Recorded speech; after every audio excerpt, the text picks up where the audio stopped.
Hi, this is Nehal Kazim from AdTips, and today we have a case study with Josh Lannon, the founder of Traffic DFY.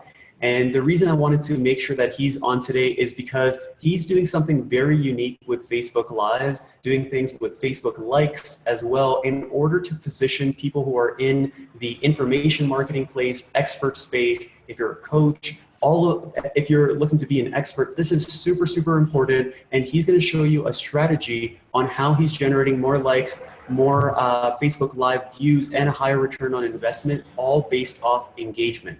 So he has a case study he's going to go through and a perspective of the before, during, and after of how he's getting a 322% return on his ad spend. And so that is the goal of this case study. And just wanted to welcome you, Josh. Hey, thanks, Nahal. Good to be here, buddy. Awesome, man. So Josh and I have worked together in the past on a variety of different Facebook ads, campaign, and agency work. And so he was telling me about some of the Facebook Live work he's doing, and I've been following it for the last few months. And so today he has this case study and this process that he's been going through. So Josh, if you can break down where was the client before when you started working with them in terms of some background on who they are and the type of company they are, as well as why they brought you in, and then we'll go from there.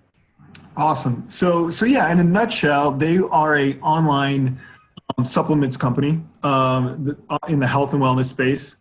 They had a good following on a couple different Facebook pages, but they really wanted to build out their brand page rather than having kind of these hobbyist pages where people are kind of interested in. They wanted to build up an audience, brand ambassadors around the brand itself.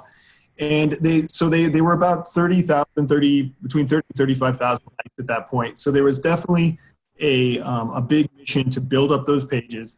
And the reason that they wanted to build those pages based on discussions that we had was that they also were really great in front of video. They were one of those e-commerce types of businesses that had a great face in front of their brand, and they also wanted to build up their team and that person as their brand, front of their brand. And so in doing that, that was one of their main initiatives. And then also they realized that Facebook Live was a powerful media source, and Facebook wasn't messing around. We've seen Facebook Live commercials on TV now, where we never saw Facebook commercials before. And now I'm waiting for the Super Bowl commercial. I'm almost sure it's going to happen. So with that, I would highly, we had discussions around that. They saw the value in what we were talking about. Let's do it. They already were spending a lot of money on Facebook ads to this point and having success from a direct, kind of direct response standpoint. But they realized that those were kind of short sprints and that they were ready to build kind of a marathon type program. And the important part here is that they were already doing incredibly with video. They had huge retargeting lists, and people love the main brand ambassador, the main face of the company. And so now it was just all you're doing pretty much is taking it from one medium, which is still video, but you're taking it from video onto Facebook Lives. And so Correct. what was the main reason that you made that switch? Well, Facebook came out and kind of almost quietly on their news feed or on their news source page said that we are looking at Facebook Live as kind of the future platform for this, for our business and for our shareholders. And so wherever I kind of was following the money based on that article that I read and realized that they are actually giving a higher weighting to Facebook Live than any other form of media on their platform, meaning that they are going to show more Facebook Lives organically. They're going to give higher promoter scores to people that are doing well on Facebook Lives. So there's kind of like a snowballing effect. Once you kind of reach that threshold on Facebook Live, it kind of takes on a life of its own. You've seen this in a lot of people that were early on Facebook Live adopters. They have this snowball effect where now they just have to do a live and a gazillion pieces of engagement happen.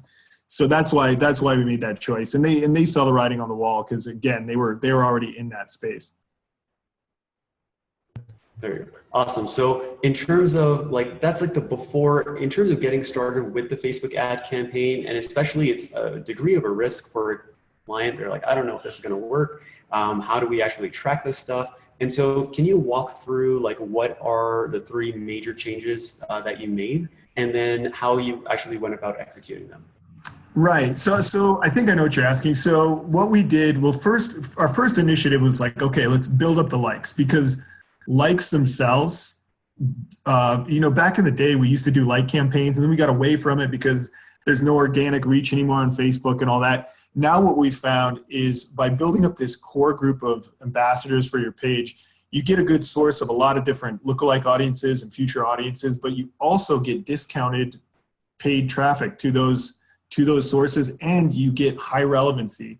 And what we found is since the most recent Facebook algorithm change, relevancy is like the name of the game. If you can maintain relevancy, then you can maintain what we call lift in the ads. The ads actually do better over time rather than atrophy over time. And so that was our first piece, was let's build up the likes. The second piece was regular, and let me know if I'm jumping ahead here, but the second piece was really regular scheduled Facebook Live. Mm-hmm. Where it came across as almost like a episode of a TV show. Right. And then we took the viewership of those Facebook Lives and we built very specific target audiences based on that, did all of our testing based on those, retargeted, and then figured out what converted and scaled like crazy. We're actually in that figure out what converted and beginning to scale like crazy phase right now. So these guys were really excited about the scaling phase, and we're just jumping into that now. But we have all the data and all the proof we need to go there now, which is awesome. Great. Awesome. And so when you're talking about building likes, that's so counterintuitive to a lot of very seasoned Facebook advertisers, and especially people who are starting out. They're like, man, show me the money. I don't care about likes and comments. Right. And so why is that such a big part of Facebook Lives at this point, and especially to your strategy? Right. So going back to what I was kind of saying, a couple of things. It gives you a source of high relevancy views.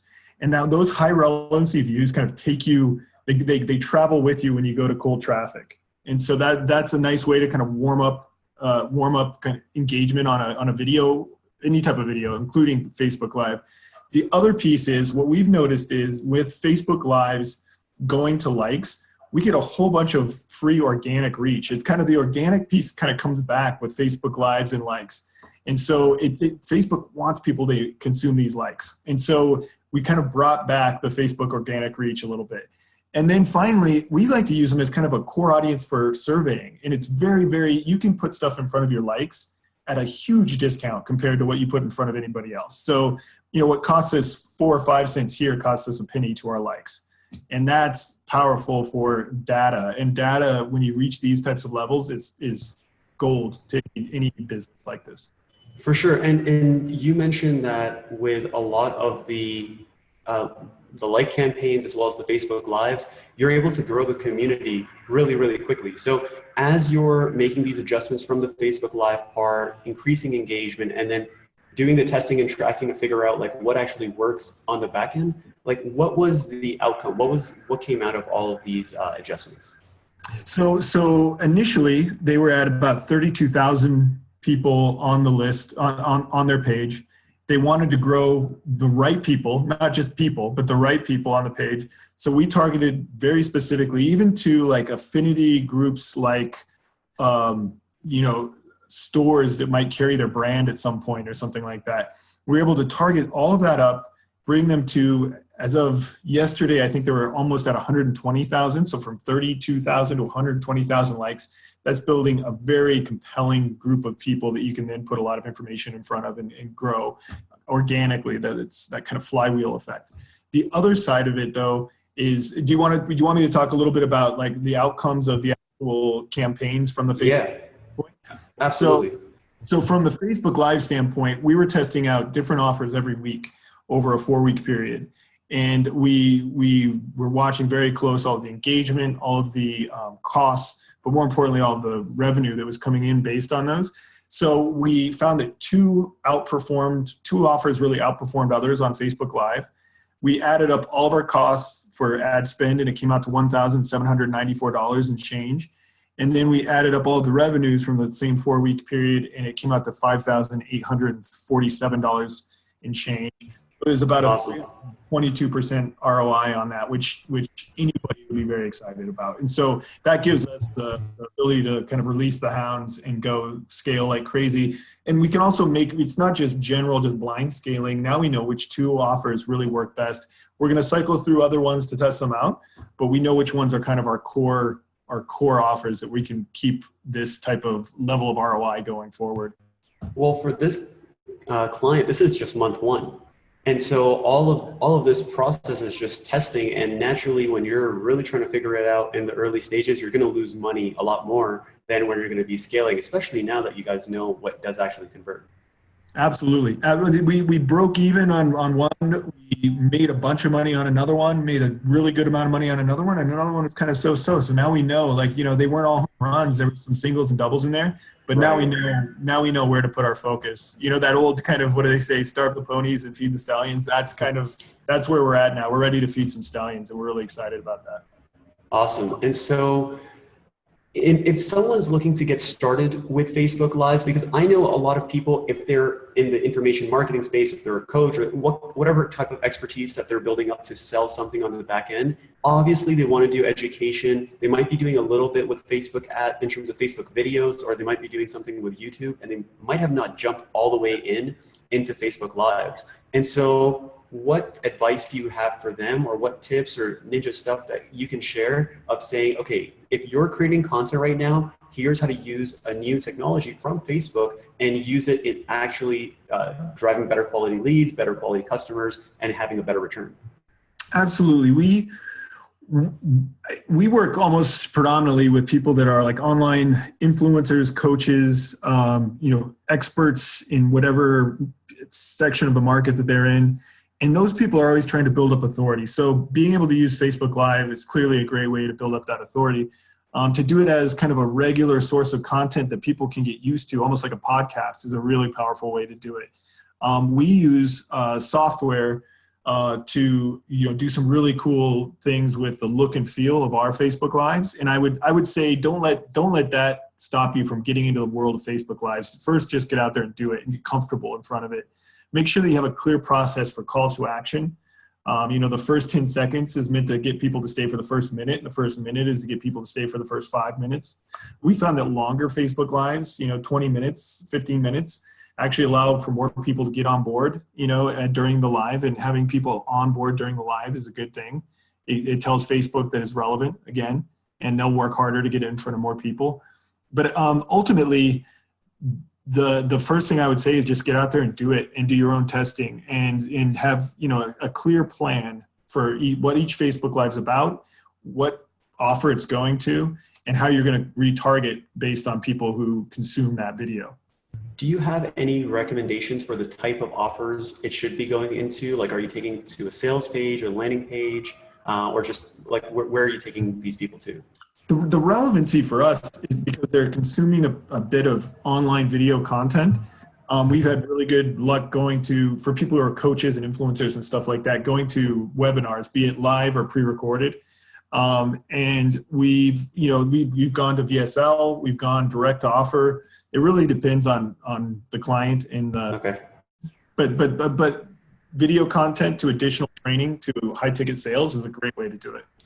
And just some of the metrics that I've been looking at in terms of what you've been showing me, the number of people that are watching these Facebook Lives is super impressive in terms of just duration. Because I've noticed that people, when you're doing a normal video ad versus a Facebook Live, there's that perceived illusion of like, this is live, and whether you're actually doing it live or recorded, and using the technology that you guys are. But the cool part is that what we're seeing too is like how much of the video people are watching, even though cost per clicks are higher, people are engaging with the funnel so much more. And we just launched a campaign with you guys this morning, and we're seeing really good results on it already. So in terms of like getting a hold of you and working with you, what does that look like? Where can people get a hold of you, and what's the best way to contact you?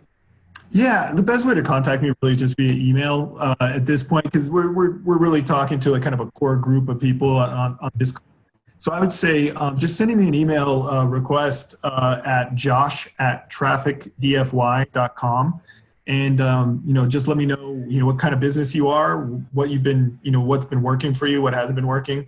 and we can set a time to do a quick call and determine if, you'd be a good fit for us to help and, answer any questions that you have.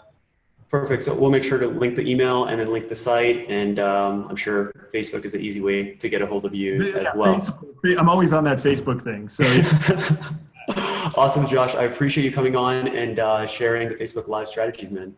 Pleasure to be here, man. Thanks. You got it.